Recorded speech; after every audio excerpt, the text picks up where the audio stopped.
Hello people, ACCJ21 here, coming at you with finally another top 10 video. Yeah, it's a top 10, and assuming you see what's on the screen right now, or read the title, you know what it's about.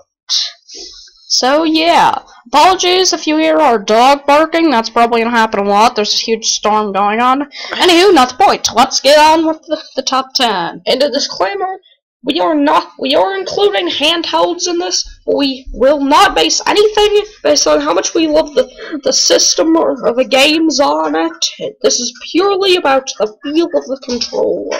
How it feels, how it is to play, how responsive it is, you know, the whole thing. Just how good the controller is. Like, if it's a Game Boy, how good is it? How good does it feel in your hands? So, with that all out of the way, number 10.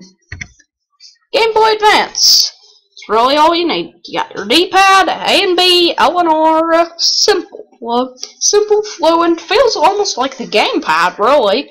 The Wii U gamepad of today, here, albeit with noticeably less buttons. Yeah. So, yeah. Okay, let's move on. Nintendo 64 controller. A classic controller built for someone with 3 hands. Literally. Some people say, like, no, you can just have your left hand on the stick and the other near A, B, and the C sticks. Okay, but then how do you hit the start button without straining your wrist? Well, you could just move your left thumb up in that scenario. But then you can't touch the control stick. And maybe in that heat of the moment situation in which you need to pause. I'm saying it's bad for someone with 3 hands, but it still feels nice when you're grabbing those 2 handles, even though the other one's just hanging out there. Yeah. Right. The Wii U gamepad. Remember when we referenced this before? Well, here it is. Feels about the same as the game. The Game Boy Advance with more buttons and larger screen. However, it does feel better thanks to the little grooves on the back that perfectly fit your hands in, and the pointers can easily reach up to ZL and ZR. The only real major problems is that, let's be honest, who uses that TV control button? I don't think I've touched that one.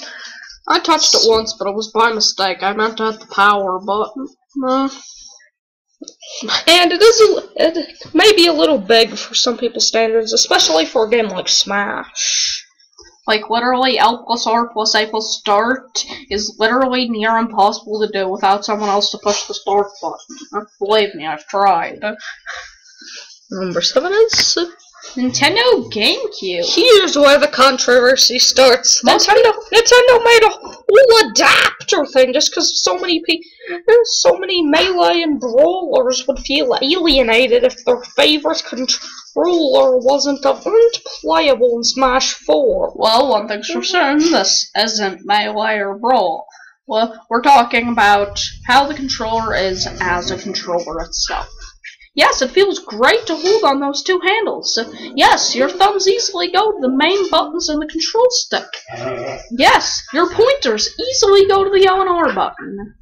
But then there's the D-pad and the C stick and the start button that you have to take your thumbs away from those main buttons to reach. It seems like this could have been a great thing if maybe they just put the start button near the control stick. What are you talking about? I don't know, it's just the design. Okay, apparently we have a completely different opinion about this. This is why we don't script these. So I think it's a fine design, but I think the reason it's so low is more of a personal issue. When we decided to convert our old Wii into in essence, GameCube, we bought a pair of controllers, but on one of them, the control stick is so unsensitive, it's near impossible to move to the right. And that ruins a lot of games. That's not the main reason it's number 7. Yes, it is. It's just a personal issue. That's all. Well, then all the fanboys. There's nothing that bad with the GameCube fanboys are gonna yell at us just because yours is broken doesn't mean everyone else's is. I think it's this low because of the design of the box. I thought that was the reason we put it at number 7. Okay. We have different opinions on why it's number 7, but regardless, it's number 7. Let's move on. The Super NES. Yeah, that's the term. Anywho, or if you want to go fun with NES's Smash 4 chant, Super NES, Super NES, which works. Yeah, okay. So yeah, it's really simple. Simple, but what more do you really need? Got D-pad, some buttons, more buttons, and a cord. And simple as that. The inclusion of the Lenore buttons, as well as console wars, is accurate. The Eleanor buttons led Sega people to claim they've got them hidden everywhere. If but console wars is accurate, a line actually said, which it might not be, but whatever. It probably is. Number 5 is the Game Boy. Classic, simple, it works.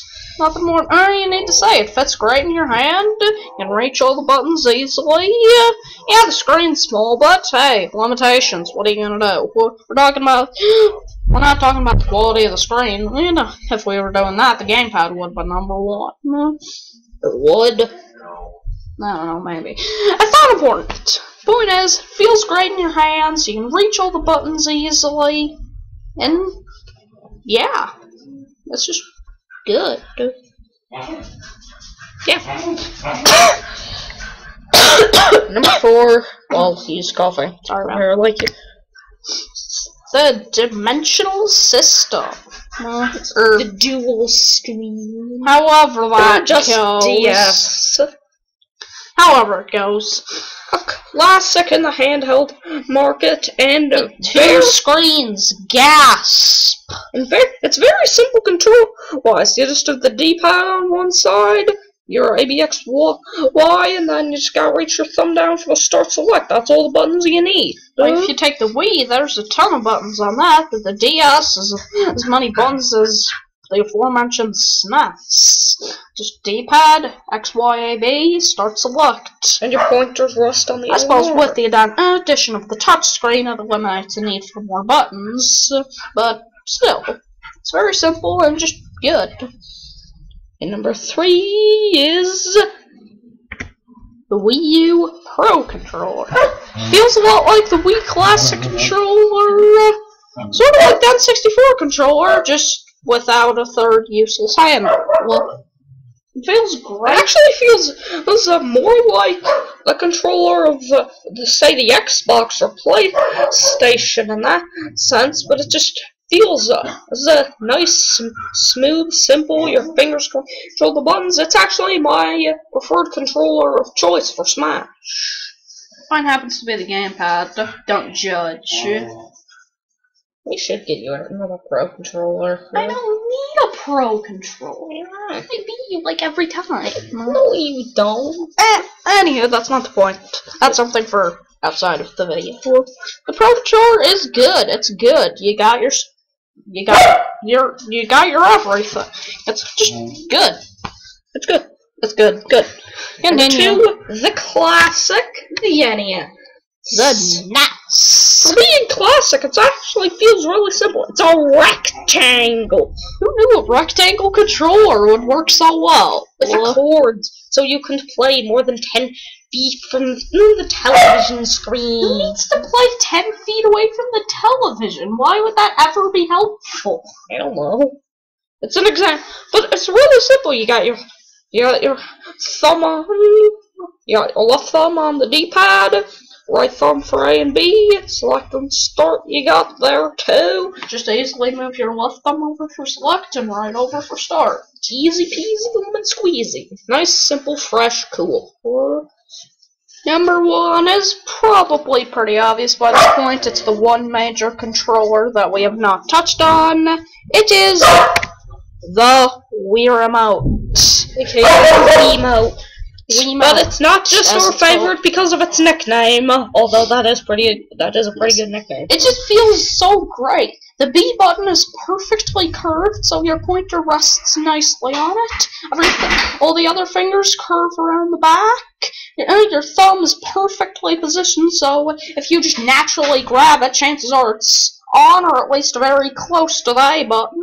And you have all your necessary buttons. The 1 and 2 button, you can't easily reach with one hand, but that's good, because the games were designed around that. Either you played with just those top buttons, and maybe the nunchuck, which is also good, but maybe we'll do a peripherals video.